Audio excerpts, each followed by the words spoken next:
एक बार की बात है, एक छोटे से गांव में दो दोस्त रहते थे, राजू और मोहन। दोनों बचपन से साथ साथ पले बड़े हुए थे और दोनों गांव भर में अपनी शरारतों से मशहूर थे। जहां राजू थोड़ा चतुर और चालाक था, वहीं मोहन एक सीधा साधा लड़का था। दोनों की दोस्ती इतनी गहरी थी कि गांव में कोई भी काम उनके बिना कोई कर ही नहीं सकता था, क्योंकि ये दोनों हर मौके पर मस्ती करने के लिए तैयार रहते। गांव में एक दिन मेला लगा। इस मेले का लोग पूरे साल इंतजार करते थे। तरह तरह के झूले, मिठाइयाँ और खेल होते थे। सबसे ज़्यादा रोमांचक खेल था एक बूढ़े बाबा का खेल, जिसे जादुई सवाल कहा जाता था। बाबा अपने सवालों के जवाब पूछते थे और जो सही जवाब देता था उसे इनाम मिलता था, जैसे पैसा, मिठाई और छोटे मोटे कुछ खिलौने। राजू और मोहन ने सोचा कि इस बार बाबा के सवालों का जवाब देकर इनाम जीतना चाहिए। दोनों ने ठान लिया कि वे इस खेल में भाग लेंगे और इनाम जीतकर ही लौटेंगे। मेले के दिन दोनों दोस्त अच्छे कपड़े पहनकर बड़े उत्साह के साथ पहुँचे। मेला पूरे जोरों पर था। लोग झूले झूल रहे थे, मिठाई खा रहे थे और बाजार में खरीदारी कर रहे थे। लेकिन राजू और मोहन का ध्यान सिर्फ एक ही चीज पर था, बाबा का खेल। आखिरकार बाबा का खेल शुरू हुआ। बाबा ने अपने चुटीले अंदाज में लोगों को बुलाया। अरे भाई, कौन कौन आए हैं हमारे जादुई सवालों का जवाब देने? आओ आओ, इनाम जीतने का मौका पाओ। राजू और मोहन सबसे पहले सामने आ गए।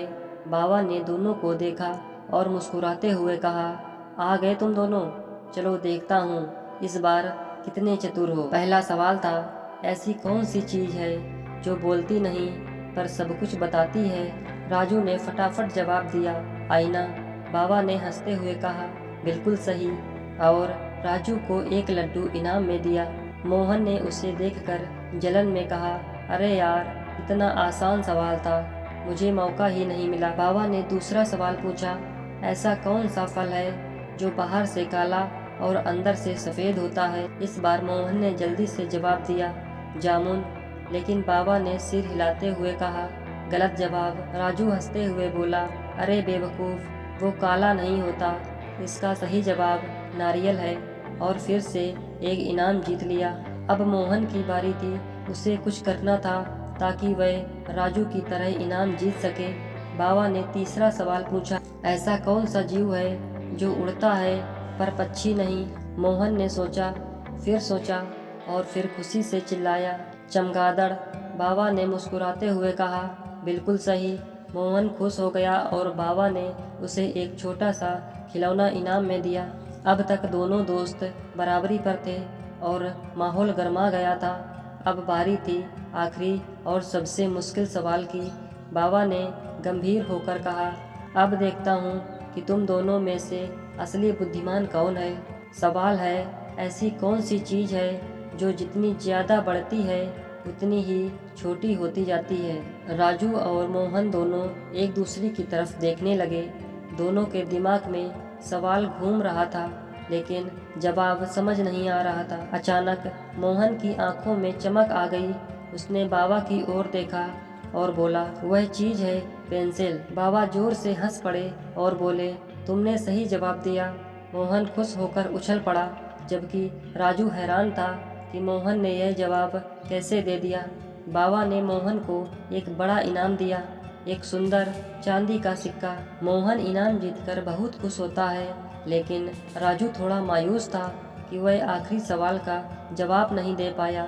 हालांकि दोनों ने खूब मज़े किए और मेला खत्म होने के बाद अपने इनामों के साथ गांव लौट आए। लेकिन राजू और मोहन की दोस्ती अभी खत्म नहीं हुई।